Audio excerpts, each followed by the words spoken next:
The next thing that the economic survey talks about very briefly is taxation. It brings out very important and very brief facts and important figures about the taxation in the last 1 year in India.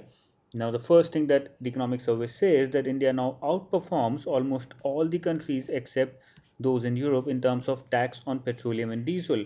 So, what the economic survey is trying to tell us is that India is serious about turning India into a clean and greener energy or clean and green economy by taxing heavily on petroleum and diesel.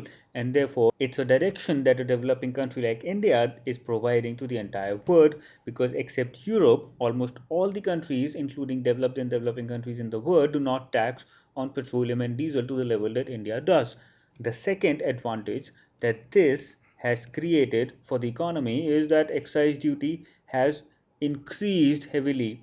Excise duty collections have increased heavily in the last 1 year because of high petroleum consumption. And why has the petroleum consumption been so high in the last 1 year? Because oil prices have reduced, oil prices went down heavily, and therefore the petroleum consumption for the economy as a whole increased. The industry started increasing more petroleum, and therefore the excise duty collection was very heavy.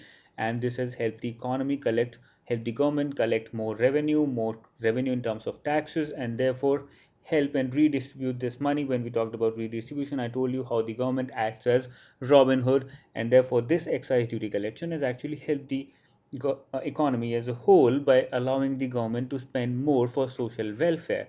Another thing that has happened in the area of taxation in India is that higher tax collection has been experienced due to demonetization. So, what demonetization has done is that it has incentivized or forced people to provide more taxes or submit more taxes in their old currency. So, when demonetization happened, the government said that people can come and deposit their taxes in old currency itself. So that resulted in a lot of black money turning into white money because people started depositing taxes to the government. But it helped the government because the tax collection increased, and now those people who deposited their taxes are in the net of the government's database. Therefore, they can be tracked in the future. So it has helped the government in two ways. First, by bringing those people who had a lot of black money into the market, and also by increasing the tax collection for the government as a whole immediately because of demonetization.